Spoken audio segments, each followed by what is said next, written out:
All right, we're green. All right, good evening, everyone. I'd like to call our City Council meeting to order, our Monday, June 22nd meeting to order. We welcome those who are joining us in the audience, those who may be joining in remotely. We welcome you as well. At this time, as with every meeting, we start with the invocation. Ask that Pastor Nicholson from Temple Salvation Deliverance Church, if she would please come.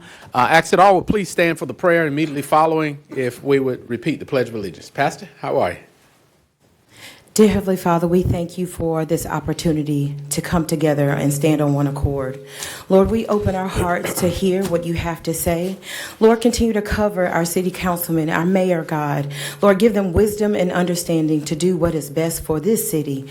Lord, continue to allow their hands to be faithful, their hands to be productive. And Lord, let this meeting bring you all the honor, glory, and praise. We thank you for what you're doing. We thank you for how you're blessing and moving in this great city called Fayetteville. In Jesus' name, I do pray. Amen. Amen. I pledge allegiance to the flag of the United States of America and to the republic for which it stands, one nation, under God, indivisible, with liberty and justice for all. Pastor, thank you so much for that prayer. If you want to just take a minute, tell us a little bit about yourself and your ministry, please. Well, thank you for having me. I'm Stepheria Nicholson, the pastor of North Carolina campus of Temple Salvation Deliverance Church, under my apostle, D.F. Allen, co-pastor First Lady Gwendolyn Allen. We're an international ministry which focuses on the family, focuses on doing community work, and most importantly, encouraging people to stay faithful. It's easy to get lost in the shuffle of life. Some of the activities we have going on is we are blessed 4 years in ministry and serving. We'll have a youth day on July 10th. And so I hope that youth will come out, eat some popsicles and hot dogs with us, and just enjoy our ministry generally. And occasionally we offer clothing, food, and just that warm assistance that people need in days like this. Well, thank you so much. Where's your Youth Day program? Where will it be held? It will be held on July 10th at 7 p.m. at 135 North Main Street in Spring Lake. All right. Well, thank you. Thank you so much. Let's give Pastor a round of applause. Thank you for that prayer. Council, at this time, we would like to read a proclamation in recognition of Pride Month. Do we have anyone here? Ms. Jennifer, who was presenting this to? No one, sir. This is just for a reading. All right. Proclamation reads as follows. Whereas every June, communities across the United States recognize Pride Month to honor history, struggles, achievements, and contributions to the LGBTQ community. Plus community. Whereas Pride Month commemorates the anniversary of Stonewall Uprising of 1969 in New York City, a pivotal moment in the fight for LGBTQ plus rights that sparked a movement for equality and justice. Whereas the members of LGBTQ plus community have long enriched our society in countless ways as educators, artists, public servants, business leaders, caregivers, and neighbors, and continue to demonstrate strength, resilience, and courage in the face of adversity. Whereas Pride Month provides an opportunity to reflect on the progress made toward equality, recognizes the challenges that remain, and reaffirm our commitment to dignity, respect, and inclusion for all people, regardless of sexual orientation or gender identity. Whereas the city of Fayetteville is dedicated to foster an inclusive, safe, and welcoming community where diversity is celebrated and all residents are empowered to live authentically and openly. Whereas during Pride Month, we support the rights of LGBTQ plus individuals to live free from discrimination and prejudice, and we recognize and uplift the voices and experiences of those who continue to advocate for justice and equity. Now, therefore, I, Mitch Colvin, Mayor of the City of Fayetteville, North Carolina, on behalf of the City Council and more than 208,000 citizens, do hereby proclaim the month of June in the year of 2026 to be in honor of Pride Month. Witness this 15th day of June 2026. So we will present that, and let's give them a round of applause as well. And now at this time, we have a special friend of ours that is here. He has been very supportive over the last couple of years, and I'd like to ask that Colonel Chad Mixon would meet me at the podium, please.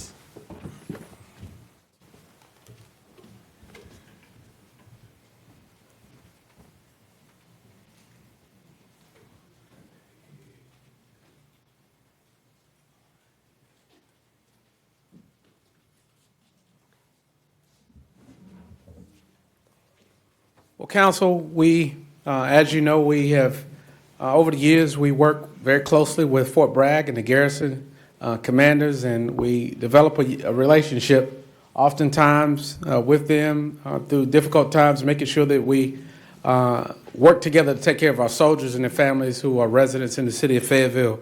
The number used to be, Colonel, around 70% of the men and women of Fort Bragg who are active military live somewhere in the city of Fayetteville, so we share the responsibility to take care of those citizens. But over the last few years, you have been not only a great servant and partner for the city of Fayetteville, but also a friend to many of us with your bubbly personality, always have a smile on your face, and you've always been willing to help. So at this time, we are saddened to see you go, but we understand that life is about the next chapters, and we wish you and your family well. We know that you've put in a number of years of service, which you'll share with us in a moment. But on behalf of the mayor, myself, and the city council, our key to the city is our highest honor that we can present. We'd like to present to you Colonel K. Chad Mixon in grateful recognition of your dedicated interest and untiring commitment to Fort Bragg and to the citizens of Fayetteville while serving as the garrison commander from 2024 to 2026. We say thank you. All right, Chad.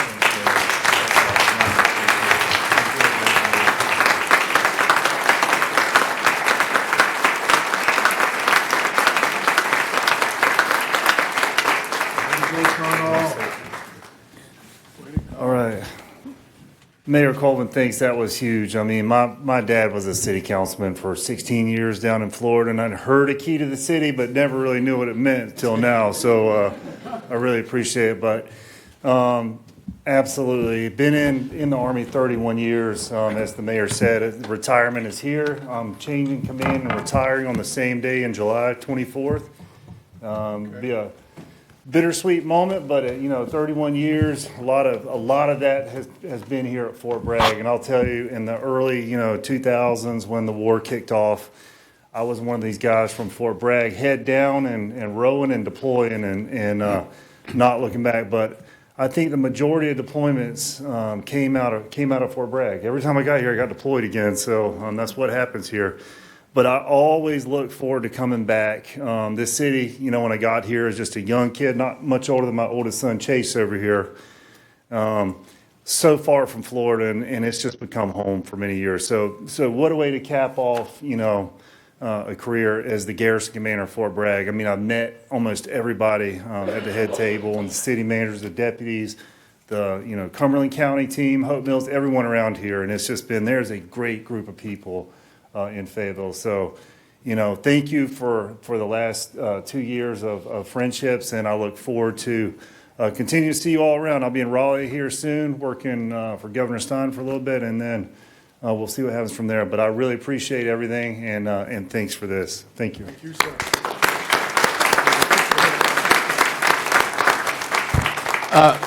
Colonel Mixon, would you mind taking a picture with the council, with the key?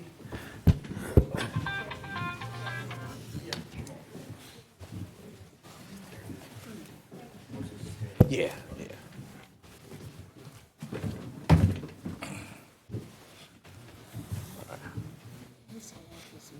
You okay? Get a good view? You got them tall boys. What do you want this way here? Don't move. He said protest.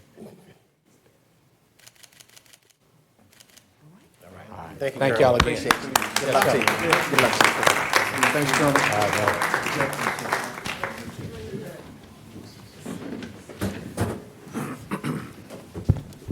Awesome. Thank you again, Colonel Mixon and the family for your work and your contribution to our nation and to our community.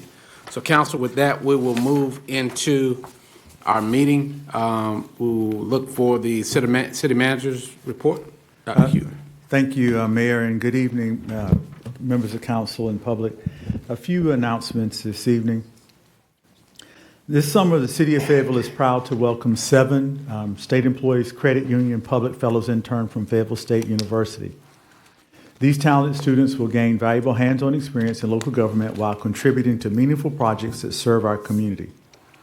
The SECU Public Fellows Internship Program strengthens the connection between higher education and public service, helping develop the next generation of leaders and professionals. And we're excited to invest in their growth and look forward to the impact they will have during their time with the City of Fayetteville, working in safety and wellness, human resources, the police department, and ECD. And I'm not sure if we have any of those fellows here this evening. If we do, if you could please stand. If not, we will have them come back at the appropriate time at the end of summer. We'll be celebrating America's 250th birthday on Saturday, July 4th in Festival Park with our annual Independence Day concert and fireworks show. This will be done in partnership with the Fayetteville Symphony Orchestra and the Public Works Commission. The concert will feature performances from the Fayetteville Symphony, Fayetteville Symphonic Band, and members of the 82nd Airborne Division Band. Gates open at 6 p.m. and the concert starts at 7. And more information about the concert and what you can and can't bring will also be available on the city's website. The Fayetteville Fire Department will also host their Women in Fire Service event this Saturday, June 27th from 9 a.m. to 3 p.m. This event gives women who are interested in the profession an opportunity to hear directly from female firefighters about their experiences, ask questions, and learn about training, support, and career opportunities available within the fire service. And would encourage anyone who has an interest in fire service, male or female, to please come out to that event. As we've done most recently, I'd also like to take this opportunity to announce a few retirements of two valued members of the City of Fayetteville team for their years of dedicated service, leadership, and commitment that they have made, and the lasting impact they will have on our city, our community, and definitely our organization. Those two employees are Ms. Sherry Cooey, our alarm ordnance coordinator with more than 30 years of service, and Ms. Carla Reeves, police sergeant, who is retiring with 23 years of service. In looking at the retirements, I'd also like to welcome up a new member of the senior leadership team. I know many of you have seen him around. Taylor, if you could come on up to the podium. Mayor and members of council and community, this is Mr. Taylor Floyd. Taylor is joining us as our budget and evaluation director. So I know that y'all have really fallen in love with Assistant City Manager Jeff Yates, but we need him back on other stuff now that the budget is being adopted. Yeah. And Taylor has not left us. He was here during your budget meetings, and so we think he's made us some fairly tough stuff as well. But Taylor brings over a decade of local government experience, including budget and economic development work with the City of Raleigh, serving as a budget and performance manager for the City of Asheville. In Asheville, he led an annual budgeting process, performance management initiatives, and organizational planning efforts. He holds a Master's of Public Administration from NC State, woo-hoo, and a bachelor's degree in political science from UNC. We can get over that because he got his master's at State. And I would just ask Taylor, if you could, anything else that you'd like to add to share with the council and the community. Thank you, Dr. Hewitt. Good evening, Mayor and Council. Just want to say excited to be here. Appreciate the opportunity to serve the City of Fayetteville, and I look forward to working with the City Manager's Office, with our departments, and with you all on the budget process for FY28. Thank you so much, Taylor. Thank you. Thank you. Welcome. And then the last one, Mayor, is, as I mentioned, we have a late ad that we would ask council to consider adding to the agenda, which is a $25,000 grant from the North Carolina Governor's Highway Safety Program. We received notice of this late today. It is for a non-match, again, of $25,000, and it provides us with overtime support for the police department. And the chief is available to talk about how we'll use the funds if needed. But if not, Mayor, if we could, but again, ask your consideration to adding this resolution, which is in your packet, to the agenda at the appropriate time. And that's all I had, sir. Thank you, Mr. Hewitt. We plan to take care of that. Let's give a round of applause for those who are retiring, as well as welcoming our new members to the team. So thank you, and thank you for your service to those who are retiring. A lot of retirements tonight. My goodness. So, all right. So, Council, as we move to the approval of the agenda, I'll go to Councilmember Davis. Thank you, Mr. Mayor. I move that we approve the agenda with the deletion of item 7.0A4 and the addition of the items of 7.0A28, resolution for the Governor's Highway Safety Program. All right. There's a motion. Second. All right. There's a motion by Councilmember Davis. I think I heard it here, second. And council, I'll look for the sure system. Sir, I see you. Yeah, I see you. All right. So any discussion on the motion to approve with the modifications mentioned? Discussion? Yes, sir. Yes, Mr. Mayor, I'd like to add a motion to reconsider the data center moratorium to tonight's agenda, as discussed. All right, so I got a motion on the floor currently, so unless there's a willingness to amend, okay. All right, then you have to address that separately. All right, so, but it's a motion to approve. Madam Attorney, how do we handle that? Because once it's approved, then. Mayor Colvin, once the agenda is approved, Yeah. there should be no more amendments to this. Yeah, we went through that before. So if there's not a willingness by Hare or Davis to amend to include, then council, I'll look to you for your votes on the motion.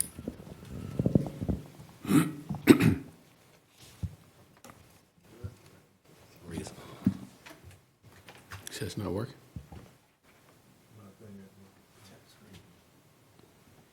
All right. Who are we missing? Yeah, mine is not working, unfortunately, but it's a no for me. All right. Motion carries 9-1. Those voting in opposition are Council McMillan.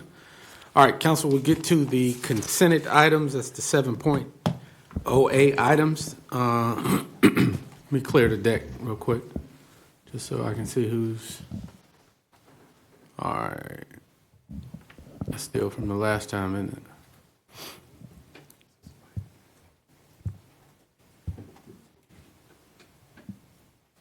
We able to clear that, Madam Clerk?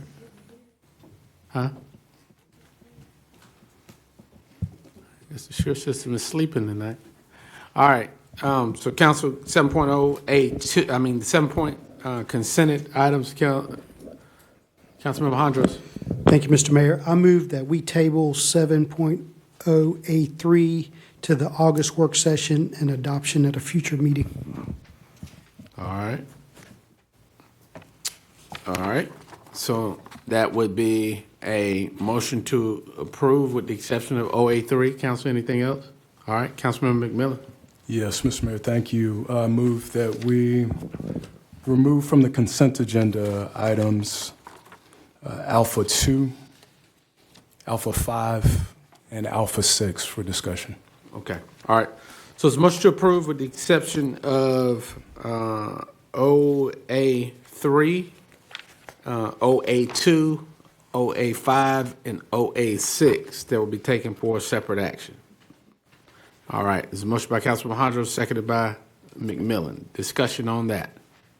All right, Council, I'll look to you for your votes on the rest of the consent. All right, motion carries unanimous. All right, OA2, Councilmember McMillan. Yes, thank you, Mr. Mayor. First, let me thank every member of the City Council and staff. We put in hours on this budget, and every member came with the interests of the city in mind. So let me be clear up front.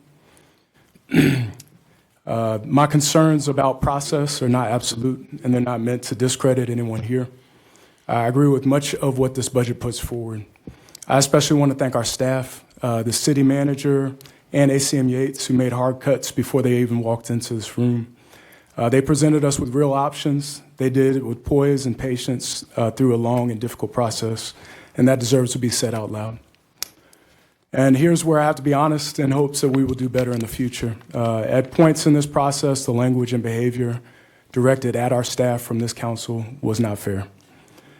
These are apolitical civil servants. They cannot push back the way we can, and they should not have to defend themselves in what was supposed to remain a professional process. So I have to apologize on behalf of the council because I watched it happen and did not speak up earlier or often enough.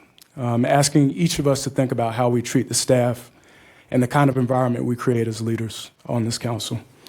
In our haste to reach consensus on the budget, there were council motions made last week that cut short our opportunity to fully discuss items that were worthy of discussion. I appreciate support by members of the council, namely Councilmember Ferguson, to push for space to hear discussion. However, as a council, we fell short. Tonight, I can take abbreviated space to voice disappointment that the Office of Community Safety was less than fully supported. OCS is, in fact, a fraction of the $227 million budget. What that office needs is not less, it's more, and a chance to develop a stable platform in which to grow. We were never given a chance to have that conversation or to discuss fully funding 4 teams with vehicles. We also missed out on opportunities to weigh the cut to recommended employee pay raise from 4% to 3%.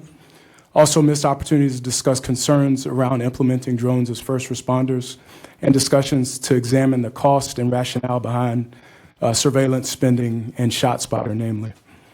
We did not get that debate, and we absolutely should have. I've been thinking a lot about when to speak up, and sometimes the hardest moments to speak is usually the moments when things need to be said. So I am not supporting this budget as presented tonight, and that's not against my colleagues, not against the good that is in this budget, but it is a vote for a process that is worthy of the people we serve and the staff who serve alongside us. And I appreciate the space to say that, Mr. Mayor. All right, yes, sir. Thank you. All right, council. With that, entertain a motion to adopt.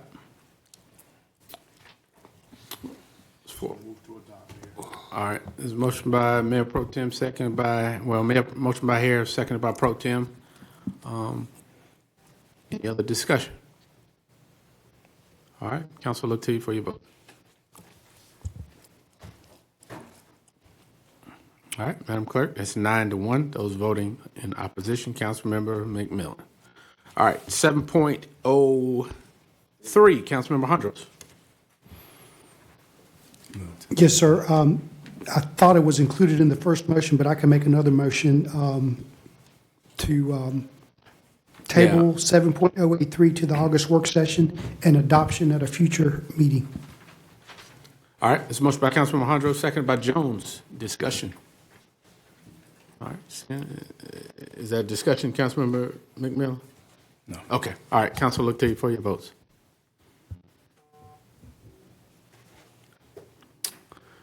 All right, who we missing? Councilmember, there we go.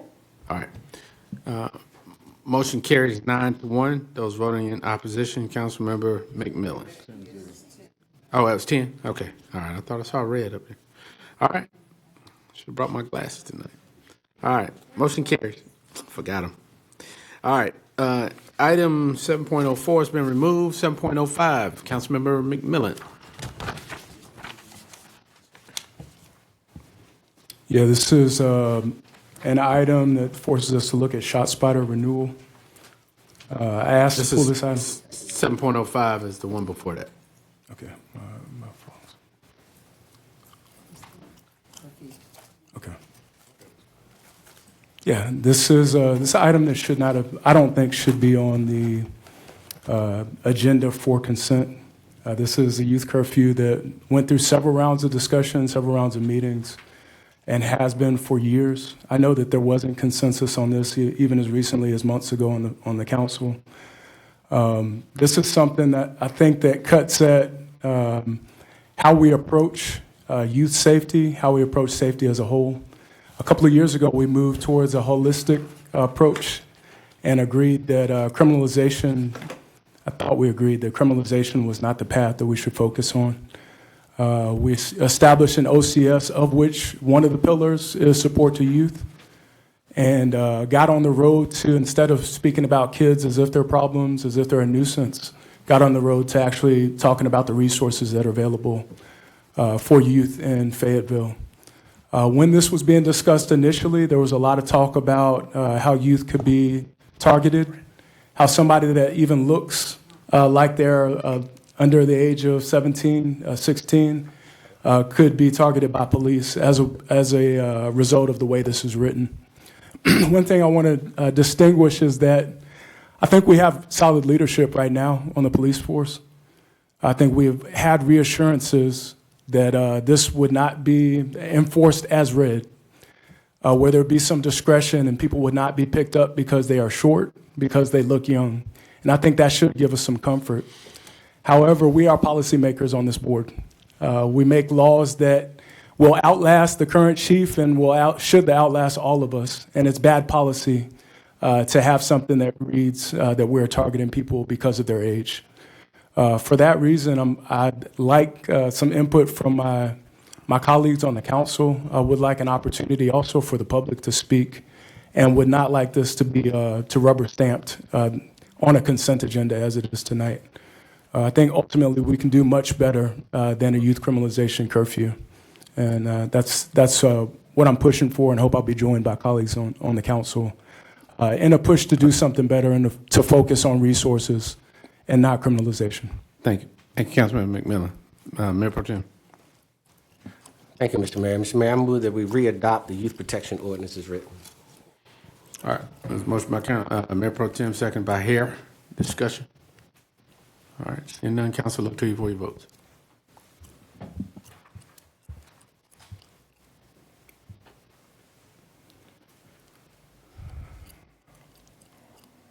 All right, Madam Clerk, motion carries 8-2. Those voting in opposition, Councilmember McMillan and Hondros. All right, item 7.0A6. Councilmember McMillan. Okay, thank you, Mr. Mayor. So I asked to pull this item because a 3-year, $675,000 surveillance contract should not pass council in a single consent agenda vote.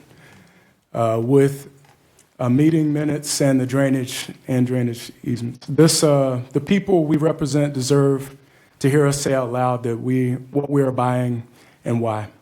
So let me start with the question this council itself asked. When we directed staff to evaluate this technology, we asked one thing above all: does ShotSpotter make a measurable difference when there is no 911 call to go along with it? Does it censor its own, help us to catch a person who pulled the trigger, identify the item, and recover the evidence, and make an arrest? We have the answer. It came back from the Wilson Center and from our own staff. Our Office of Strategic Performance, our police department, our Office of Community Safety, and the answer was no. I want to read to you what our own report found, because I do not want anyone to think this is just my opinion. On every productivity measure that matters, shell casing recovery, locating witnesses, identifying victims, making arrests, ShotSpotter only performed when it was paired with a 911 call. The evaluation found no evidence that ShotSpotter alerts on their own without a corroborating call meaningfully improve our police work. That was the core question that we all asked, and the answer we got is no. And here's the part that should give every one of us pause before we sign for another 3 years. Our own staff wrote that they could not even make a clean comparison between a ShotSpotter only alert and a regular 911 call about gunfire, because the data environment does not allow it. We cannot yet isolate what this tool adds. What we are being asked to commit is hundreds of thousands of dollars to find out whether the thing we already have bought is worth buying. All right, 1 minute, Councilman. That $225,000 a year contract is not as abstract. It is one more mental health response unit. It is a violence interruption network. It is the credible messenger programs that actually reach the small number of people driving this violence. Councilmember McMillan. It is the things that our own evaluation suggests we could be investing. And I appreciate that. If I may close, Mr. Mayor, what a vote no means, it does not mean that I don't care about gun violence. It means I care enough that we spend our own money on what works. And that's on the preventative side. It's on measures like what the OCS brings. Thank you. And I hope the council will consider that tonight. Thank you, Councilmember. Councilmember here. Thank you, Mayor. With great support from Riley Road to Murchison Road, I would like to, from my residents, recommend that the city manager give him the authorization to execute the 3-year renewal of the sound thinking contract. All right. There's a motion by Councilmember here to execute as proposed, second by Mayor Pro Tem. Discussion. Okay. All right. Council, look to you for your votes. I'd like some more. All right. Pushed it close. All right. Yes, sir. Right on. Second I appreciate round, it. 1 minute. Yeah. So the argument for the 3-year option is what's on the table, and it's that a longer term lets the data framework, quote, develop over a more meaningful analysis period. They are telling us in writing that the evidence is not there yet and asking us to lock in 3 more years so the evidence can catch up. That's what's being asked. That's backwards. We don't buy 3 years of something to discover if it works. We prove it works, and then we buy it. That's the procurement process, if we're being fair and honest. I know there's an argument that alerts come in faster, that there are more alerts with this system. Response times, as I've read, have been 2 minutes quicker, but more alerts and faster cars are inputs and not outcomes. A system that generates 4 times the alerts but does not by itself improve a single arrest or a single case is generating police responses into our neighborhoods, not solutions to gun violence. And those responses are not free. They cost in officer hours. They also cost in community encounters. And consider also that ShotSpotter was initially named in connection with at least one death, the death of Lawrence Artis, near the inception of this program.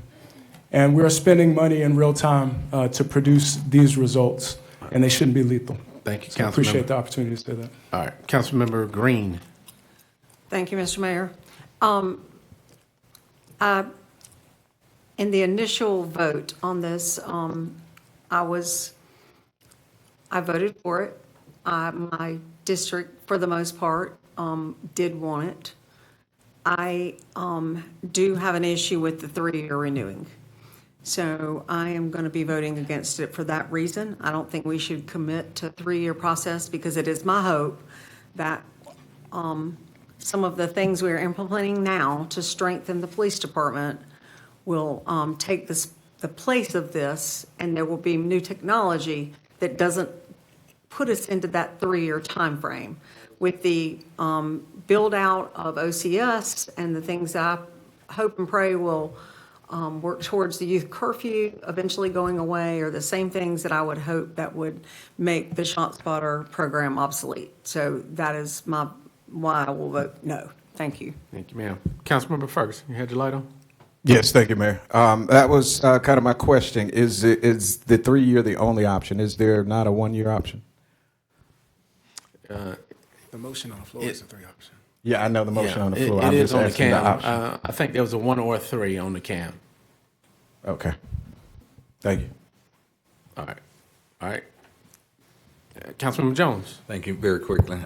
Thank you so much. Is it possible we can hear from the chief very quickly in that regards? My area also, they support this. I've spoke to some oppose, of course, but for the most part, some were wishing that they had it in their area as well. Chief. The cost is, I know it's significant cost, but I want to hear from the chief, because I think the study presented that the cost of gun violence, I think they had it at over $400,000 per person, if I'm not mistaken, for that. So I just want to get your thoughts. Thank you, Mr. Mayor.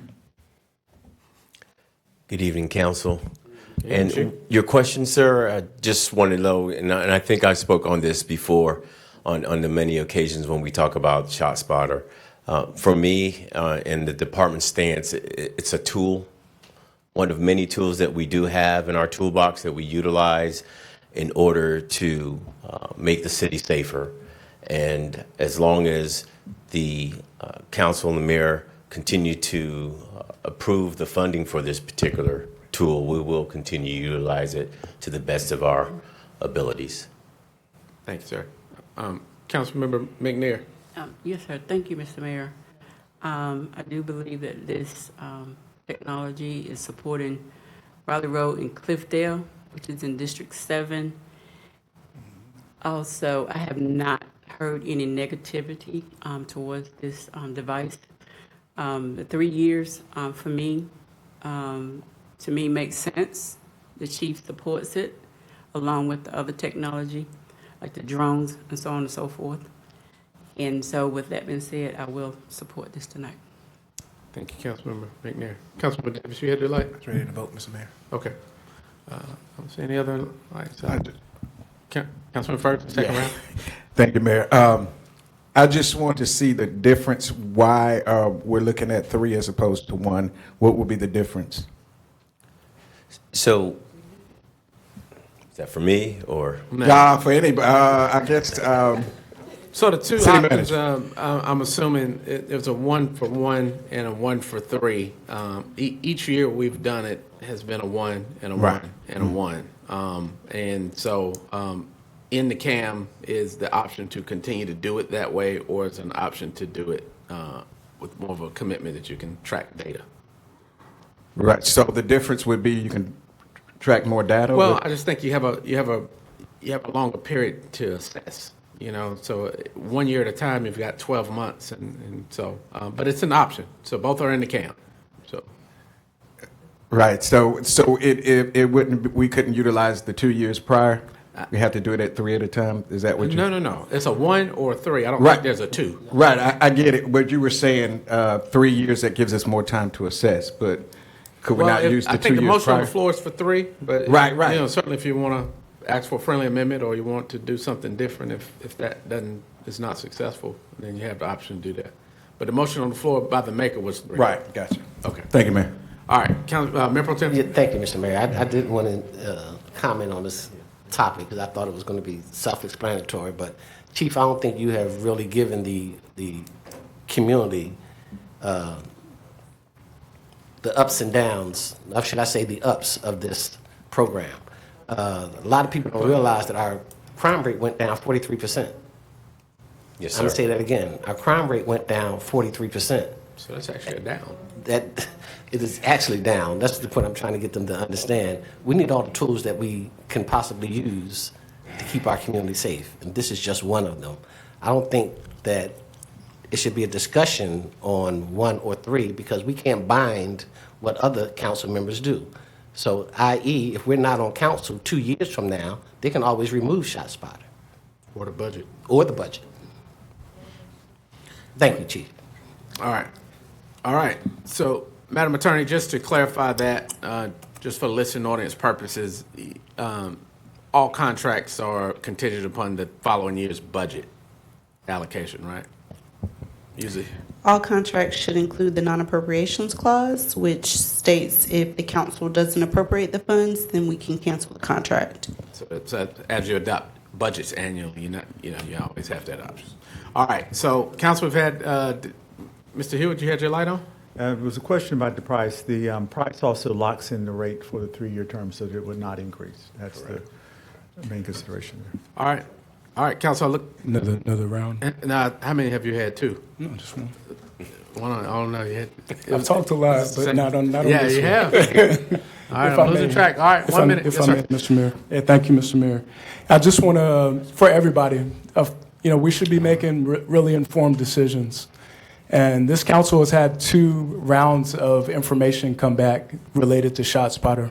One was the cost of violence gun study, which talked about how Fayetteville pays somewhere around, I think it was like $37 million a year when you factor in all that comes with what gun violence is costing us.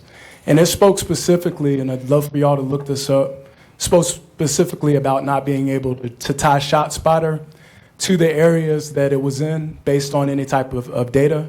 What it said is we should be looking at socioeconomic data in terms of where we focus our attention as a city, and that beckons us as a council to pay more attention to socioeconomic factors. So we could go to these same 4 places and really focus on socioeconomics and reverse trends in a way that is connected to science and data. Also wanted to name that we have several systems in play right now. There's Clearview AI, there's Flock. This is just one of them. Us as a city, at some point we're going to have to get a hold of all that we're employing and look at the data that is being pulled and then have something like what I said in the 9 pillars, the IACP. Yes, sir. Mm-hmm. In order to understand all of these. Councilman McMillan, your time's up, sir. Thank you. All right. Thank you. So, Council, I don't see any other further lights. We'll look to you for your votes.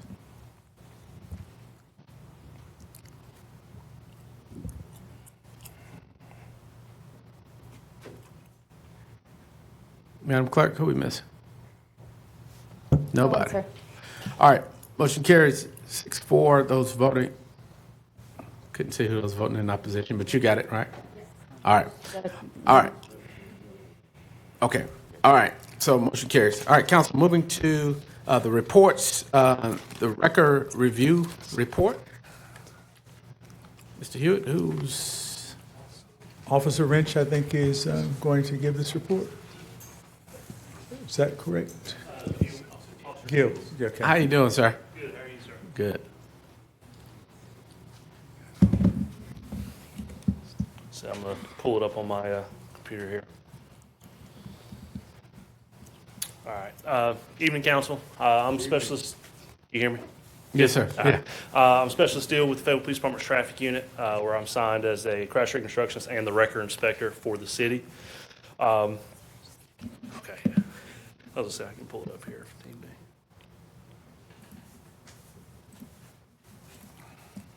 Good.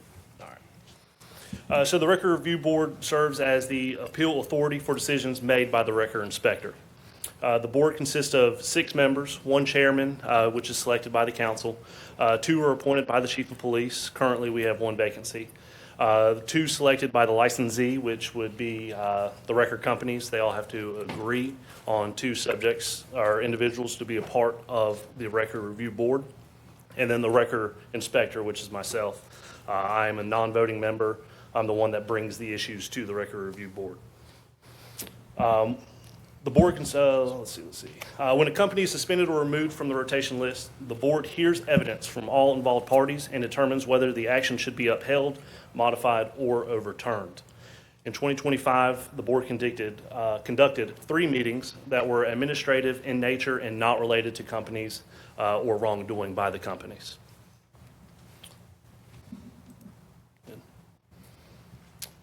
So my job as a record inspector, again, I handle any complaints that come from whether it be dispatch, citizens, or other officers in regards to companies on the rotation list. My primary duties include investigating complaints, conducting annual inspections, reviewing violations, and ensuring companies remain compliant with city requirements. Annual inspections verify that businesses, the records, and drivers all meet ordinance standards. The same inspection process applies when a new company is seeking to be added to the rotation record list. If violations are identified, corrective action may range from requiring compliance to temporary suspension or, in serious cases, permanent removal from the rotation list. Mind you, if the company is removed from the list, they have to wait 12 months before they can reapply and go through the application process.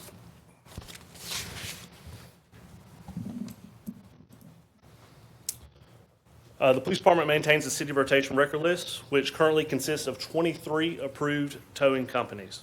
These companies respond to police requests for vehicle towing after collisions, disabled vehicles blocking traffic, and in other situations requiring vehicle removal.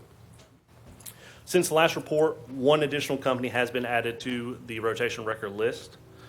When a rotation record responds, the company is responsible for safely removing the vehicle and cleaning any debris associated with the incident.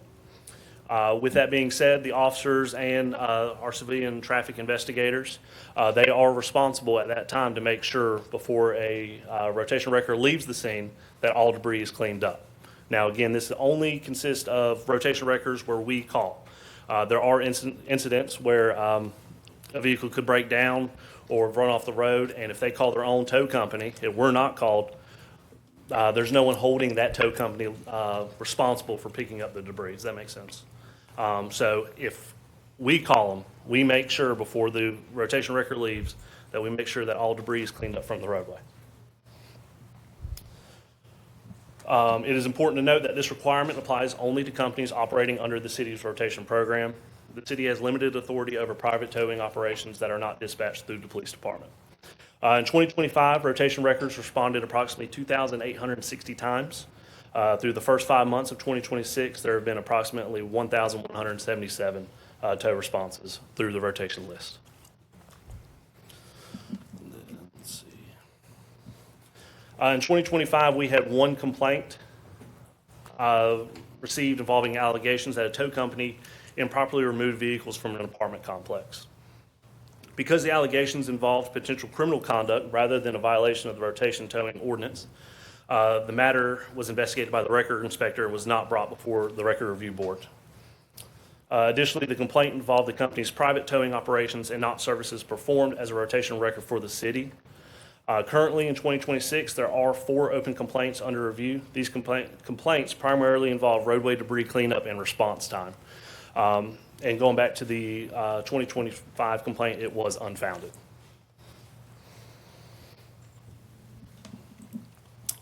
This concludes my presentation regarding the record review board and rotation towing operations. Is there any questions from the council? Thank you, sir. We do have a couple lights on. I see Councilmember Hare and then Mayor Pro Tem. Okay. Thank you, Mayor. Thank you for your report. One of the big problems over the years, it was just one of the items that you reported on, cleaning up debris Yes, sir. from crash sites. And I will say that I have noticed some difference, some improvements with that.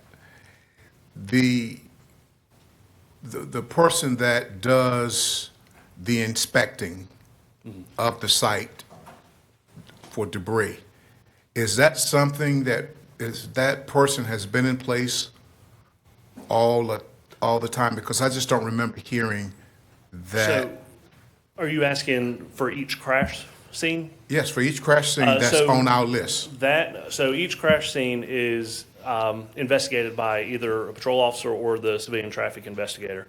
It is their duty to make sure before that rotation record company leaves, it is their duty to make sure that that scene is properly cleaned up before the company leaves. Well, And they have the authority to request them back to the scene if they find debris that was not removed. Those 2 people have been in position all the while. So, and I was just wondering, and maybe it's, I don't know if it's something that our new police chief was stressing, or if it's just due to some of us around this diocese have been screaming about over the years. But I have seen some improvement with that, and I purposely look for them when I go through crash sites or come back through and see if that area is clean. So whatever, a big thumbs up to those that are in place, and thank you for doing that for our residents. Thank you, Mayor. Thank you. Sir, Mayor Pro Tem. Thank you, Mayor.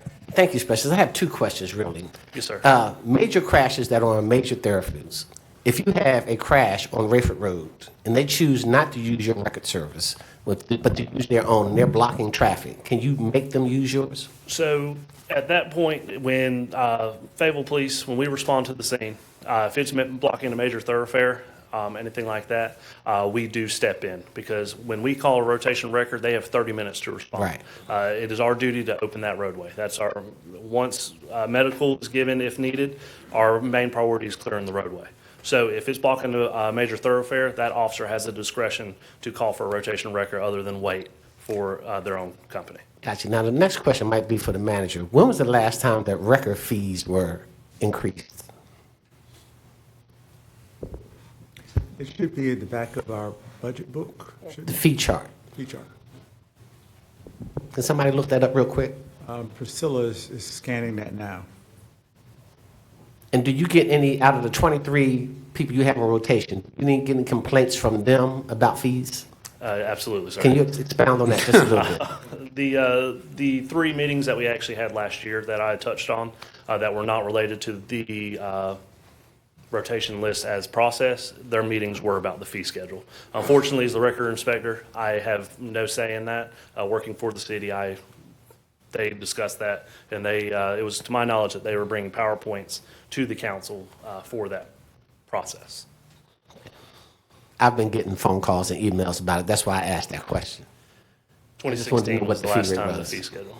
But we can talk about that offline. You get that answer back to me, Mr. Manager. It's 2016 is when it was 2016 changed. was the last time.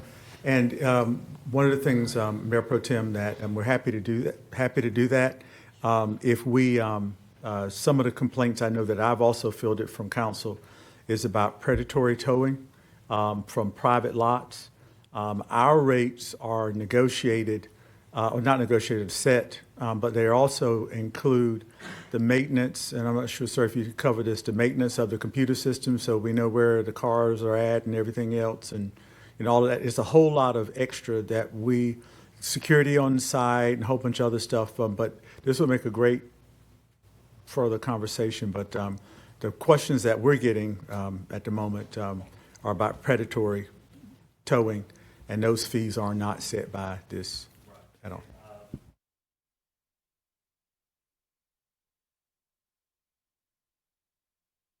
The rotation record, which I handle, is called through dispatch. There's a record of it. Officers that are on scene of that are responsible for completing, we call it a tow affidavit, but it's record showing that a company came to the scene, towed the vehicle, and where it was taken to. Now, when it comes to the predatory towing or when it's not called through the rotation record list, we have no documentation of that. The tow companies, when they do conduct tows, they are supposed to call dispatch. But again, if it's not in the rotation record duties or we didn't call them, we kind of are in the unknown at that point. All right, thank you. Councilman Hondros, did I see your light? Yes, sir. Thank you. Motion to approve the report. All right, motion by Councilman Hondros, seconded by Thompson. Thompson. All right, discussion. All right, look to you for your votes. I saw Malik light on, did it? All right, motion carries. All right, thank you, sir. Thank you. Take care, Colonel. All right, Council, as we move now to the next section of business, our public hearings. This time we are preparing to hold hearings where the City Council formally seeks your input. Individuals designed to speak in the hearing should have signed up to speak with the City Clerk. Must have signed up to speak with the City Clerk by name and address before the start of tonight's meeting. We begin with a staff presentation, then we'll move into the formal hearings. 15 minutes will be allowed for those in favor and for those who oppose the item involved in the hearing. Individual speakers, however, are limited to 3 minutes each, unless by previous arrangement a single spokesperson has been designated, in which case that spokesperson may use the entire time. When the clerk calls your name, we ask you please come to the podium. Please clearly state your name and address for the record. You may then begin to address the council. When the light changes from green to amber, it means you have 30 seconds remaining, and the timer will ring at the end of your allotted time. So with that, I'll turn it over to you, Mr. Harmon. Thank you, Mr. Mayor and members of council. The first one we have tonight is a set of text amendments to the UDO. These came before you as a precursor here about a month ago at one of your work sessions. And we'll just go through these once again. First one we have is a fence text amendment. This is in our industrial districts, the heavy and light industrial. And this is to allow for taller fencing in front yard and side yard areas. Currently, it's only 4 feet, which is what's allowed throughout the city. This would increase it to 6 feet in those areas. That would help with the security of those facilities and the safety of the general public as well. The next set that we have are some changes to some of our districts. The first one, our O&I district. Again, these are making sure that the numbers all correspond to each other within these. And what we've done is we've made those adjustments, plus we've actually increased the density, as you'll see as we go through in all of these. Gross density in our O&I district for non-residential and multifamily from 12 to 18, or even up to 24 units, up to 12 units for single-family attached in that district. Then in the NC district, the same kind of thing. What we also did was, since the O&I district and the NC district are similar districts, similar uses, similar areas, making sure that The density in those areas also correspond to each other. Again, increasing some of the density here for our residential development. DT2, just kind of clarifying some of the things within it. The chart was a little confusing and kind of contradicted itself a little bit, and so this one is just going through and making sure that this one is easy to understand, or a lot easier. And then the last one for the district amendments that we have is our MR5 district. And that is, again, just making this one so that it's easier to, one, read, and then two, that the numbers in each section on here actually correlate to each other. They were a little off before. They didn't exactly match up, so now they will. And then the last thing we have are two amendments, two different sections of our ordinance related to zero lot line developments.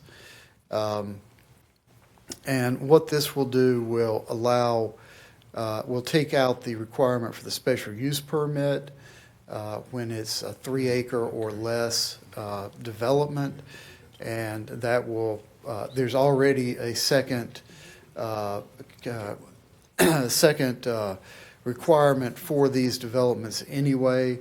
And so that will just take out a layer of the review process for that, and they won't have to come to city council for a evidentiary hearing anymore.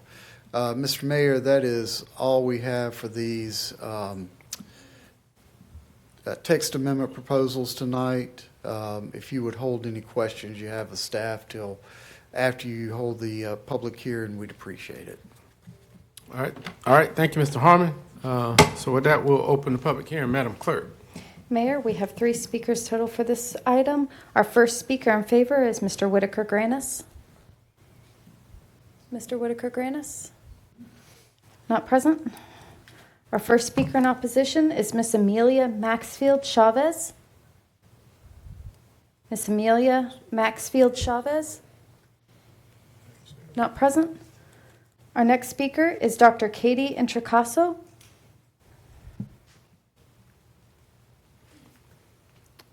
Good evening. Good evening, Council. Good evening. Okay, I meant to bring my phone up for my timer, but I'll trust y'all to keep that for me. Oh, we right got here, it baby. on. Okay, This got way it. for it. Hi, I'm Dr. Katie Intricaso. I reside in District 4, and I'm standing tonight in opposition to parts of the proposed UDO language amendments, specifically the zero lot line applicability. Y'all, I'm probably not going to use all the right terms because I've spent a couple hours today researching all these acronyms, but I do have a significant concern with removing the special use permit. I do understand that we're dealing with lots that are less than 3 acres, I believe is the data. But by removing the special use permit, one of the requirements for that permit is to hold a public hearing. And so by the elimination of the special use permit, I have concerns that community members who are having this zero lot line development right up next to their parcels are not being given the opportunity to speak on that. And honestly, that's all I came up here to say, was the other amendments. Like I said, been doing lots of research. There's lots of acronyms. But, you know, we've heard even topics tonight where the public hasn't been able to truly allow their voices to be heard. And I have a concern about those developments. Oh, I actually did have a second tie-in, but it's to data center development.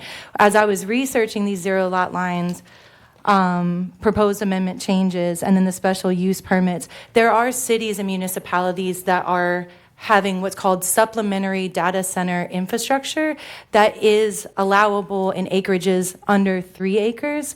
And so that's another concern, that if we have these supplementary mini data centers, they go by many different names, but they're there to host the bigger data centers, to be supplementary, and oftentimes they are located in residential areas.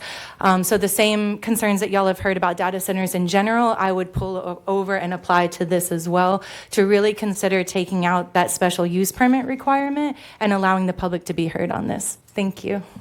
Thank you, ma'am. All right. Madam Clerk. Mayor, we have no further speakers. All right. So with that, I'll close the public hearing. Councilman Hare. Thank you, Mayor. Mr. Harmon, as you come forward, these are, just for clarity and for those that may be listening tonight, the non-residential areas excluding residential is only where from 4 feet fence to a 6-foot fence is the discussion. Not Only- residential areas at all, Not but in all the. residential, Right. only in industrial, not even just normal commercial, Mm-hmm. just the 2 industrial districts. And a good thought just came up as one of our speakers was speaking. Whenever staff does these, have these discussions about amendments to our UDO, I know that when we first did our UDO, one of the big things was to make sure that we had stakeholders in the room when we were setting up the UDO. And I was a part of that discussion many, many years ago of that committee. Whenever we do these now, like these amendments here, where is it that the stakeholders, the builders, the engineers, or whoever is involved, are they in the room? So these go through our planning commission, and that's the job of our planning commission. By state legislation, they're there to kind of be the first line of, we hold a public hearing. At that point, their group of citizens are appointed by you as a group, and they look at it first, they give their concerns, and then that passes to you. That's kind of how the sequence happens, and they're the ones that kind of take on that role of first looking at it. So if I'm hearing you clearly, during that process, there is a public hearing. There is, yes. All right, thank you. Thank you, Mayor. Yep. Councilman Hondros. Mr. Harmon, don't go anywhere. Thank you, Mr. Mayor. Thank you for the presentation, Mr. Harmon. Can you remind me the difference of, in a nutshell, legislative public hearing like a straight rezoning and an evidentiary hearing like a special use permit, as far as, the speaker referenced, an applicant that submitted a special use permit would be able to voice their concerns, but I think there's a different threshold. Could you speak to that a little bit? Yeah, and our attorney over here can chime in if she wants. But the threshold is that with the evidentiary hearings, kind of as the name implies, your decision has to be based on evidence that goes along with the criteria of your findings that are required. In a legislative hearing, you do not have to base it on those findings of fact, basically. Gotcha. So when you're talking about the evidence and the findings of facts, you're jogging my memory. So, because we just had an evidentiary not too long ago, so the difference between either side, the applicant or the opposition, expressing their opinion of why it's a good development or not a good development, why the special use permit should be approved or not.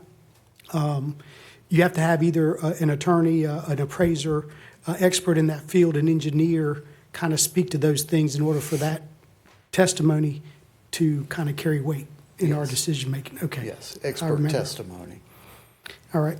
Mr. Mayor, if there's no other questions, I move that we approve the text amendments as presented. No, the dean's got another question. Okay. Just, Mr. Harmon, please. Just one more thing. Normally when we do public hearings, it's on a particular item, a particular location. The mailers go out to those that are in that within 1,000 feet that are related to that location. Whenever we do these public hearings that you were saying that we have, how is that done with the public? Yeah, those are done, basically the notification is through the newspaper ad and the notices that our clerk's office sends out as well. Being that it's the whole city that these affect, we're not required to send notices out to, the 70-some thousand households here in Fayetteville. But you do notify the people in the immediate area. Well, there's not an immediate area for a text amendment because this affects everyone within the city of Fayetteville. Okay, I understand. And that was just what my thought, like I said, when it came up, speaker came up, I just started thinking about it. I know how we do them, but, okay, thank you. Thank you, Mayor. Thank you, Mr. Harmon. All right. Yeah,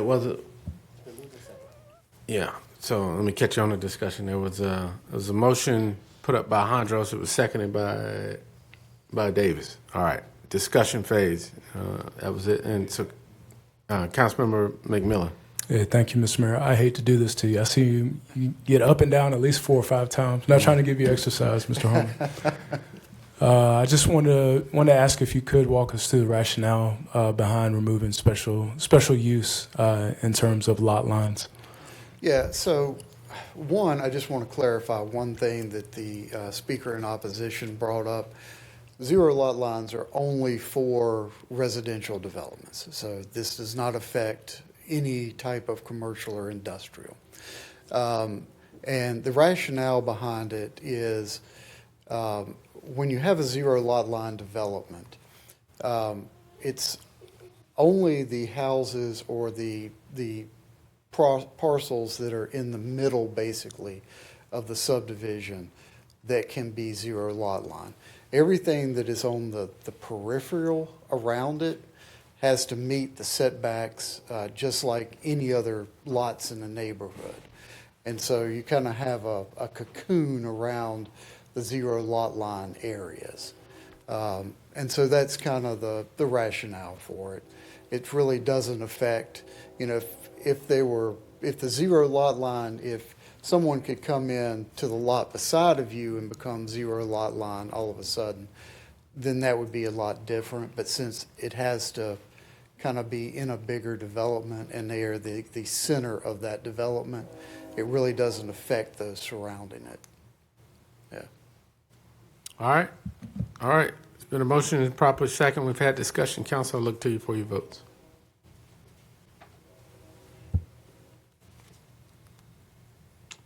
All right, Madam Clerk, that's unanimous. Motion carries. All right, item 9.02. Mr. Harmon, long time no see. Thank you, Mr. Mayor.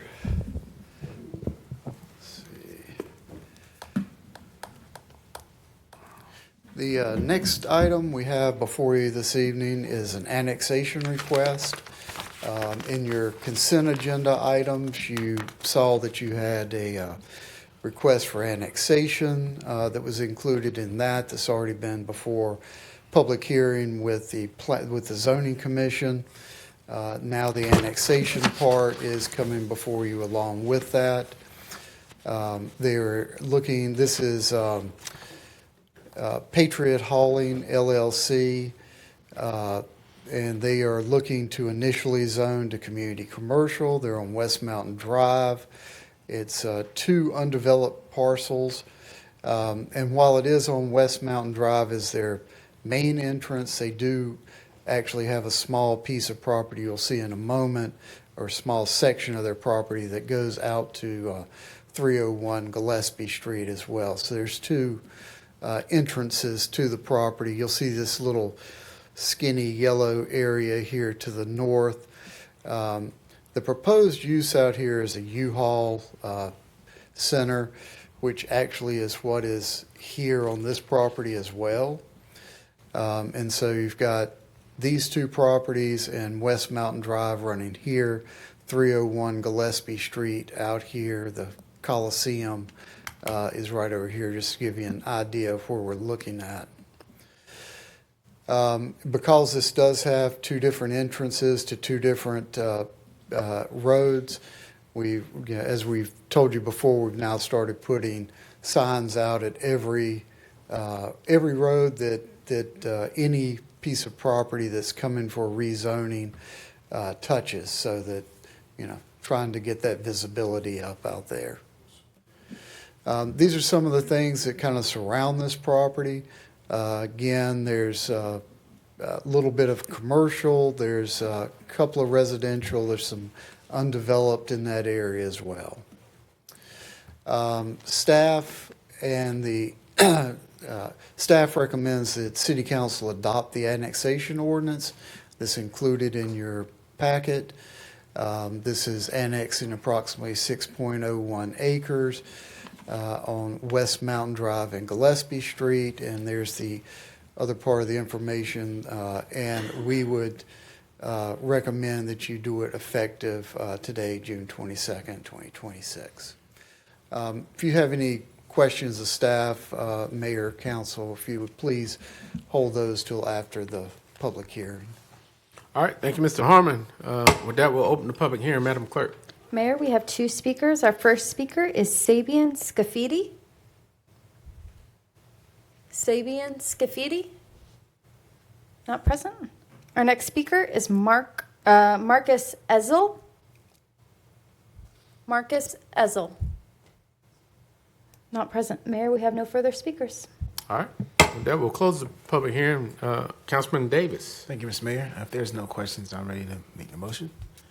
All right, Mr. Mayor, I move that we adopt the annexation ordinance with the effective date of June 22nd, 2026. All right, there's a motion by Councilman Davis. I see Councilman Ferguson. Is that a second or a question? Second. All right, second by Councilman Ferguson. Discussion? All right, Council, I'll look to you for your votes. All right, motion carries unanimous. All right, good job. Council, before we look for a motion to adjourn, Mr. Manager, 10.01, move that to upcoming work session. Yes, sir, and I'd like to get with you if I can to make sure we cover all the items for the work session. Okay. All right. All right. Yes, sir. All right. Good meeting. Y'all have a good night.